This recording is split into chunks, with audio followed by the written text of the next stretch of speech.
Deus querido, a paz do Senhor Jesus, quero falar um pouco hoje sobre o versículo 16, que fala quando o Senhor disse para Gideão que ele era com Gideão, quando fala sobre a pergunta que ele havia perguntado a respeito das grandes obras. Eu estou continuando aqui falando um pouco sobre o assunto. Eu falei, na verdade eu já falei 2 assuntos, 2, 3, vou para mais uns 2 aqui ainda.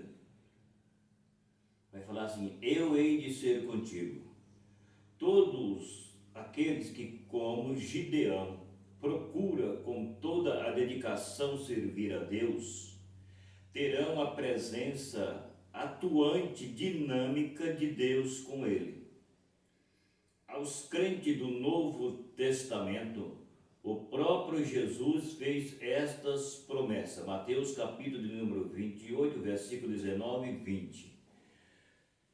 Então aqui a Bíblia vai falar que assim como Gideão ele estava esforçando para, quando nós olhamos para aquilo que a Bíblia conta a respeito de Gideão, a respeito do que eu vinha comentando um pouco sobre que Israel havia abandonado o Senhor e o Senhor entregou ele na mão de 3 povos, e daí para cá começou uma peleja e Gideão estava no lagar, malhando trigo, diz a Bíblia, mas lagar não é para trigo, lagar é para pisar a uva.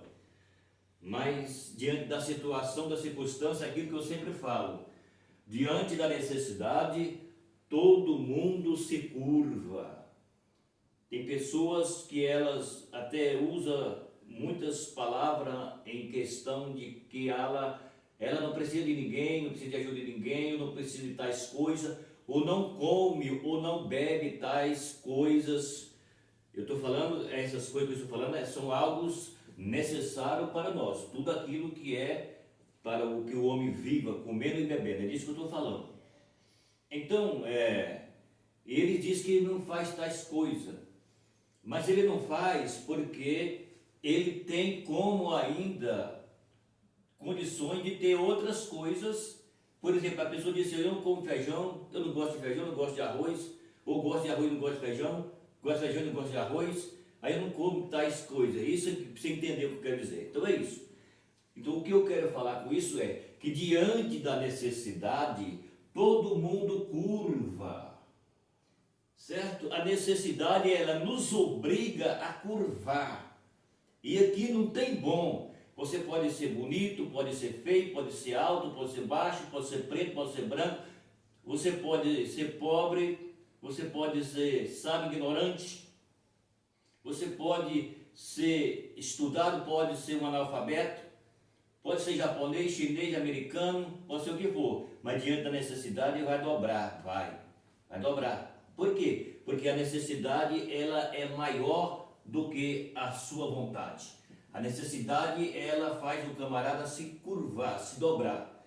Então, na necessidade que ele estava tendo, ele precisava malhar o trigo no lagar, que era onde pisava a uva. Então, o que eu quero falar com isso é que, diante da necessidade, todo mundo tem que se entregar.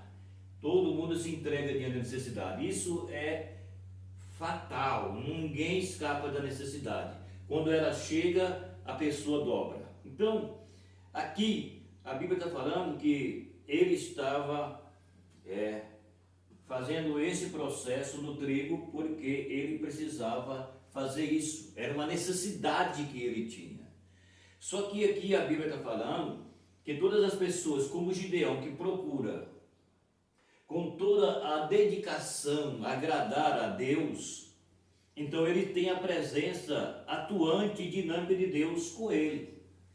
Aí depois vem e fala que aos crentes desse novo concerto que se chama o Novo Testamento, que Jesus disse a respeito do Novo Testamento, e aí diz que o próprio Jesus fez essa promessa, ou seja, nós temos uma promessa em de que Jesus, quando nós entregamos a nossa vida a Ele, temos com Ele uma aliança, um compromisso sério. Eu estou falando aquilo que diz a Bíblia, um compromisso sério. Então, disse a Bíblia que Jesus, Ele está conosco se nós temos uma comunhão de dedicação a Ele. Primeiro passo. Segundo passo é que Jesus fez uma promessa que Ele mesmo estaria conosco. Ou seja, se eu entreguei a minha vida para Jesus e eu procuro agradar a Jesus, então a presença de Jesus, ela está comigo constante.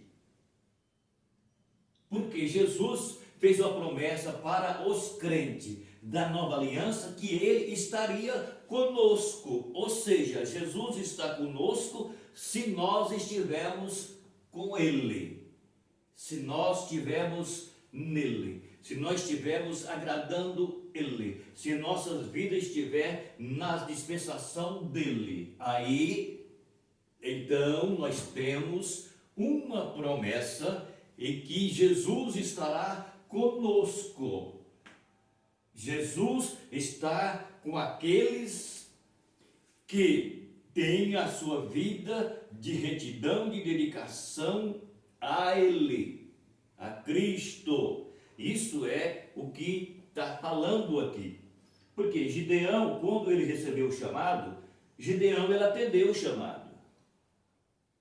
Então, olhando para nós, assim como o Senhor estava dando assistência para Gideão, porque ele precisava dar livramento para o povo de Israel, pegando aqui a dedicação de Gideão, que estava sozinho malhando trigo no lagar, que era uma forma que ele poderia fazer isso para que ele pudesse estar um pouco oculto do olho dos seus inimigos. Então, ele estava dedicando, esforçando e agradando a Deus, que é o que o sentido que nos leva aqui é que Gideão estava procurando agradar a Deus, fazendo aquilo que era para ser feito. Aí depois vem e transfere para a nova aliança, que é o Novo Testamento, que é chamada dispensação da graça, para os homens e mulheres que ouvem o Evangelho e recebem o Evangelho de Jesus, então passa a servir a Jesus. E se nós passamos a servir a Jesus, temos uma dedicação a Ele, somos fiéis a Ele, então Ele fez uma promessa que estaria conosco. Tá certo? Deu para entender? Então é isso que aqui está falando. E aos crentes do Novo Testamento, o próprio Jesus fez esta promessa, que é a promessa que Jesus fez, é que Ele estaria com aqueles que com Ele está. Para você entender melhor, Jesus disse que Ele estaria com as pessoas que com Ele estivesse, ou seja, ouviu o Evangelho, creu no Evangelho, aceitou e passou a viver o Evangelho. Então você não está vivendo mais a vida que você vivia antes. Você vive uma vida diferente agora, porque a Bíblia diz, em 2 de Coríntios, capítulo 5, versículo 17, diz a Bíblia: se alguém está em Cristo, nova criatura é, as coisas velhas já passaram, e eis que tudo se fez novo. Significa que quem está em Cristo não vive a vida que vivia antes, vive uma vida diferente agora, porque Jesus entrou em mim. Eu tenho uma nova vida. É lógico que eu sou o mesmo homem, porém com as características de vida diferentes agora. Porque agora eu tenho Jesus como o meu guia, eu tenho Jesus como o meu sustentáculo, como o meu lugar forte, como o meu baluarte, como o meu sustentador, aquele que me sustenta, aquele que me ampara, aquele que garante a minha vitória para a eternidade se eu for fiel, tá certo? Então fica aí, essa primeira parte está falando que eu hei de ser contigo, tá certo? Então é isso aí, a palavra de hoje. Se inscreve no canal, dá o seu like, compartilha o vídeo, porque tem mais ainda aqui. Vou falar um pouco sobre o Espírito do Senhor revestiu a Gideão.